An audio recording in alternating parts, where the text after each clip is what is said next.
वजन कमी करायचंय, पण वेळच नाहीये. व्यायामाला वेळ नाही, जिमला जायला वेळ नाही. 5 ते 10 किलोमीटर चालणं गरजेचं आहे. पण चालायला वेळ कधी काढणार? मी सकाळी कामाला जातो, ते संध्याकाळी घरी येतो. मग मी करू तरी कसं काय? मित्रांनो, आज मी तुम्हाला याच प्रश्नाचं उत्तर देणार आहे, की जर तुम्ही दिवसभर बिझी आहात आणि तुम्हाला वजन कमी करायचंय, हेल्दी राहायचंय, तर काय करायचंय? तर हा व्हिडिओ शेवटपर्यंत नक्की बघा. कारण शेवटचा जो उपाय आहे ना, तो तुम्हाला कंपल्सरी वापरायलाच पाहिजे. बाकीचे उपाय तुम्ही नाही केले तरी चालतील. पण शेवटचा तो एक उपाय फक्त करा. तुम्हाला खरं सांगतो वजन पटापट कमी व्हायला मदत होईल.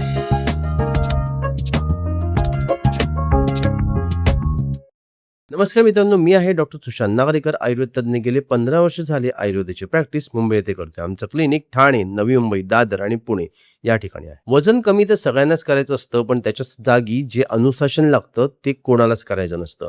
कारण प्रत्येकाला आपल्या प्रायोरिटीज वेगवेगळ्या असतात. पण मित्रांनो, मी तुम्हाला सांगतो, की जर तुमचं वजन वाढलं असेल आणि तुम्हाला जर वाटत असेल, की आता मला शरीरामध्ये दम खूप लागतो, मला ताकद कमी वाटते, माझ्यामध्ये फ्लेक्सिबिलिटी नाहीये, माझा उत्साह कमी झालाय, तर ताबडतोब निर्णय घ्या आणि आत्ताच्या आत्ता वजन कमी करायला प्रयत्न करा. कारण असं जर नाही केलं, तर नंतर तुम्हाला खूप त्रास होणार आहे. आता या ठिकाणी वजन वाढतं का हे लक्षात घ्या. प्रत्येक वेळेला आपल्याला असं वाटतं, की आपण खूप खाल्लं तर वजन वाढतं, पण असं नाही आहे. दोन्ही गोष्टी आहेत. ज्यावेळेला आपण गरजेपेक्षा जास्त खातो त्यावेळेला वजन वाढतंच, पण काही वेळेला कमी खाऊनही वजन वाढतं आणि त्यामुळे इतर विकार व्हायला सुरुवात होतात. जसं की हायपरलिपिडेमिया म्हणजे कोलेस्ट्रॉल वाढणं, ट्रायग्लिसराईड वाढणं, त्याचबरोबर हृदयविकार आणि डायबिटीज सारखे विकार यामध्ये होऊ शकतात. मग हे होण्याच्या अगोदरच जर तुम्ही प्रिव्हेंट केलं, तर तुम्ही मोठ्या संकटाला टाळत आहात हे लक्षात घ्या. आता या ठिकाणी सगळ्यात पहिलं लक्षात घ्या, की ज्यावेळेला आपण गरजेपेक्षा जास्त खातो त्यावेळेला वजन वाढतं. हे आपल्याला माहीतच आहे. पण आपल्याच आजूबाजूची अशी कित्येक लोकं असतात, की जी लोकं भरपूर खात असतात, पण त्यांचं वजनच वाढत नाही. ते बारीकच असतात आणि आपण थोडं जरी काही खाल्लं तरी लगेच वजन वाढतं. अशीच एक केस माझ्याकडे आली होती आणि त्यांचं वजन असं होतं, की त्या मला म्हणायच्या, की "मी पाणी जरी प्यायले ना, तरी माझं वजन वाढतं. म्हणून मी काही खातच नाही आणि मग मी सकाळी अर्धी भाकरी, संध्याकाळी अर्धी भाकरी हेच माझं जेवण आहे. कारण थोडं जरी जास्त खाल्लं तर माझं वजन लगेच वाढतं." आणि असं का होतं, की एखादी व्यक्ती भरपूर खाते तरी पण तिचं वजन वाढत नाही? त्याची कारणं आहेत, लक्षात घ्या. आपल्या शरीरामध्ये जी चयापचय क्रिया असते म्हणजेच मेटाबॉलिझम जे असतं ते जेवढं चांगलं असेल, तेवढं आपलं शरीर सगळ्या गोष्टी पचवू शकतं. आयुर्वेदाच्या दृष्टिकोनातून जर आपण बघितलं तर अग्नी जी असते म्हणजे जठर अग्नी जी असते, म्हणजेच आपण जे अन्न घेतो ते पचवण्याची क्षमता जेवढी आपली जास्त असते, तेवढं आपलं वजन जागेवर राहतं. मग ही अग्नी चांगली ठेवण्यासाठी आपल्याला प्रयत्न करणं गरजेचं आहे. आता समजा जर वजन कमी होत नाहीये, तर सगळ्यात पहिलं म्हणजे तुम्ही जर पंचकर्माची जर मदत घेतली, यामध्ये तुमच्या शरीरासाठी कुठल्या प्रकारचं कर्म योग्य आहे, बस्ती उपयुक्त आहे, विरेचन उपयुक्त आहे, वमन उपयुक्त आहे, नक्की कोणतं पंचकर्म तुमच्या शरीरासाठी उपयुक्त आहे, हे आयुर्वेद तज्ञांकडे जाऊन माहिती करून घ्या आणि ताबडतोब ते करून घ्या. आता मी तुम्हाला सांगणार आहे, की जर तुमच्याकडे वेळ नाहीये, तर काय करा? मधाचं पाणी प्यायचं हे आपल्याला माहितीच आहे, पण आयुर्वेदामध्ये गरम पाण्यामध्ये मध टाकून पिऊ नका असं सांगितलेलं आहे. मग काय करायचं? मग साध्या पाण्यामध्ये मध टाकून घ्या ना, पण ते प्युअर मध घ्या. कारण बऱ्याच वेळेला मधामध्ये भेसळ केली जाते आणि मग मध आणि गरम पाणी तुम्ही घ्यायला सुरुवात केली, तर त्या मधाने उपयोग होत नाही. पहिली गोष्ट मध्ये मध आणि गरम पाणी कधीच घेणं योग्य नाहीये. पण तुम्ही प्युअर मध घ्या आणि साधं पाणी घ्या. 1 लिटर पाण्यामध्ये 2 चमच मध टाका आणि ते चांगलं घुसळून ते पाणी थोडं-थोडं जर पीत राहिलात, तर शरीरामध्ये मेद कमी व्हायला मदत होईल. त्यानंतर आहारामध्ये प्रोटीनचं प्रमाण तुम्हाला घेणं गरजेचं आहे. आता तुम्ही म्हणाल, की मी कुठे आता कॅल्क्युलेट करत बसू, की प्रोटीन किती घेऊ, एवढं घेऊ, तेवढं घेऊ किंवा व्हे प्रोटीन घेऊ का? कारण त्याच्याने माझं पोट खराब झालं तर मग मी काय करणार? काही एवढा विचार करायची गरज नाही. सिंपल सांगतो, मुगाचा वापर करा, मसूरचा वापर करा, मटकीचा वापर करा, छोट्या चवळीचा वापर करा. याच्यातून बऱ्यापैकी प्रोटीन मिळतं आणि ज्यांचं युरिक ॲसिड वाढलेलं आहे त्यांनी मुगाचा वापर नक्की करा. आता यामध्ये करायचं काय, की तुम्ही म्हणा, की रोज-रोज मूग कसे खाणार? रोज-रोज मूग खाऊन मला त्रास होईल. काही त्रास होत नाही. पण फक्त खायला कंटाळा येतो म्हणून आपल्याला वाटतं, की त्रास होईल. त्यासाठी काय करायचं, की एक दिवस उकडलेले मूग खायचे. एक दिवस मुगाला मिक्सरमध्ये वाटून त्याचं सूप बनवून घ्यायचं. एक दिवस मुगाचा डोसा बनवायचा असे वेगवेगळे व्यंजन तुम्ही मुगापासून बनवून घेऊ शकता.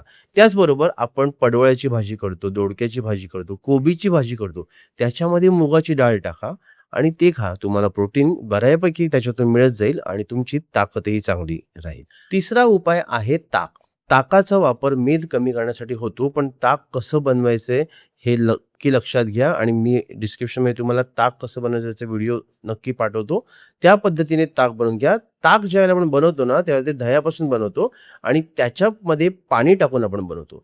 त्याच्यातून ज्यावेळेला पूर्णपणे आपण लोणी बाहेर काढून घेतो, त्याच्यानंतर जे बनतं ते जे असतं ना, ते खरं ताक आणि त्याचा मेद किंवा फॅट कमी व्हायला मदत होते. पण मग हे ताक घ्यायचं कधी? हे तुम्ही दिवसा घेऊ शकता.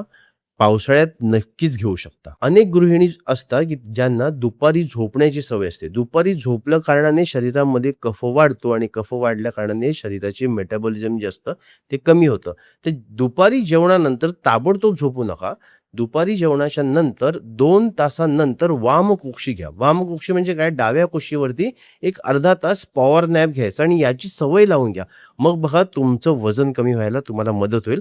कारण वजन कमी करण्यासाठी आपल्याला मेटाबॉलिझम लाईट अप करायचं असतं, ना की फक्त कमी खाणं. चौथा उपाय जो आहे तो म्हणजे व्यायाम करणं. आता व्यायामासाठी तुमच्याकडे वेळ नाही तुम्ही म्हणताय, तर फक्त तुम्हाला 5 मिनिटं व्यायामासाठी काढायचे आहेत. आता 5 किलोमीटर, 10 किलोमीटर चालण्यापेक्षा तेवढेच ताकद किंवा तेवढ्याच कॅलरी जर तुम्ही 5 मिनिटात बर्न करत असाल तर काय प्रॉब्लेम आहे? सिंपल एक व्यायाम सांगतो, की एअर सायकलिंग करा. एअर सायकलिंग म्हणजे पाठीवरती झोपायचं आणि पायाने सायकल हवेमध्ये चालवायची. असं तुम्हाला जोपर्यंत पायाच्या मांड्यांवरती ताण येत नाही, पोटावर ताण येत नाही, तितके रिपिटेशन करायचे. जनरली मी 200 सांगतो माझ्या रुग्णांसाठी. तुमची ताकद जशी आहे त्याप्रमाणे करा. त्याचबरोबर सूर्यनमस्कार करा. सूर्यनमस्कार फक्त 10 सूर्यनमस्कार दररोज करायचे. त्याच्याने सुद्धा फायदा होऊ शकतो आणि त्याचा स्पीड हळू वाढवत न्यायचा आणि त्याच्यापेक्षा जास्त वेळ असेल तुमच्याकडे तर निश्चितच तुम्ही चांगला व्यायाम करू शकता. पण या ठिकाणी एक लक्षात घ्या, की व्यायाम जो असतो ना, व्यायामाने शरीराला आकार मिळतो, वजन कमी नाही होत. व्यायामाने शरीराला आकार मिळतो, व्यायामाने मसल्स वाढतात आणि अल्टिमेटली आपली ताकद वाढते. पण वजन कमी होण्यासाठी व्यायामाचा तितकासा उपयोग होत नाही. वजन कमी करायचं असेल, फॅट लॉस करायचं असेल, तर तुम्हाला आहारच व्यवस्थित करणं गरजेचं आहे. आता सगळ्यात शेवटचा उपाय जो की सगळ्यात महत्त्वाचा आहे. बाकी तुम्ही काही नाही केलं, फक्त हा एक उपाय जरी केलात ना, तरी तुमचं वजन कमी व्हायला तुम्हाला खरंच चांगल्या प्रकारे मदत होईल आणि तुमचं आरोग्य चांगलं राहील. ह्या व्हिडिओमध्ये मी तुम्हाला कुठल्याही प्रकारचा फॅन्सी डाएट किंवा तुम्ही हे एवढ्या प्रमाणातच घ्या, तेवढ्या प्रमाणातच घ्या, असं नाही सांगितलं. कारण हा व्हिडिओज मी अशा लोकांसाठी बनवत आहे, ज्या लोकांना वेळ नाही आहे. तर 5वा उपाय आहे रात्रीचं जेवण. रात्रीचं जेवण असं आहे, की जर ते आपण उशिरा घेतोय, तर ते जास्त नुकसान करू शकतं. पण त्याचे पण काही नियम आहेत. रात्रीचं जेवण तुम्ही जितकं लवकर घ्याल, तेवढं तुमचं वजन कमी व्हायला तुम्हाला मदत होईल. आणि एक गोष्ट लक्षात घ्या, जर तुम्ही रात्री उशिरा कामावरून येताय आणि रात्री उशिरा जेवताय, तर एकच तुम्हाला नियम पाळायचा आहे, तो म्हणजे असा, की रात्रीचं उशिरा जेवण झालं, तर सकाळी उठल्याच्या नंतर नाश्ता करू नका. जर तुमचं अन्न पूर्णपणे पचलेलं आहे, सकाळी उठल्याच्या नंतर ताबडतोब तुम्हाला पोट साफ झालेलं आहे, तुम्हाला भूक चांगली लागलेली आहे, क्षुधा उत्पत्ती चांगली झालेली आहे, तरच सकाळचा नाश्ता करा. नाहीतर सकाळचा नाश्ता करू नका. जोपर्यंत भूक लागत नाही, चांगली पोट साफ होत नाही, तोपर्यंत काही खाऊ नका. हा जर नियम तुम्ही पाळलात ना, तर तुमचं वजन कमी व्हायला निश्चितच मदत होईल. आणि जर तुम्हाला ॲग्रेसिव्हली वजन कमी करायचं असेल, तर निश्चितच तुम्हाला वेळ देणं गरजेचं आहे. पण हे जर नियम तुम्ही पाळलात, तर 6 महिने, वर्षभर ॲटलीस्ट तुमचं वजन वाढणार नाही, काही प्रमाणामध्ये कमी तरी होईलच. तर हा व्हिडिओ त्यांना नक्की शेअर करा, ज्यांना वजन कमी करण्याची खरंच खूप गरज आहे. आजचा व्हिडिओ तुम्हाला कसा वाटला हे आम्हाला कमेंट बॉक्समध्ये नक्की सांगा आणि पुढचा व्हिडिओ येईपर्यंत स्वस्थ राहा, मस्त राहा.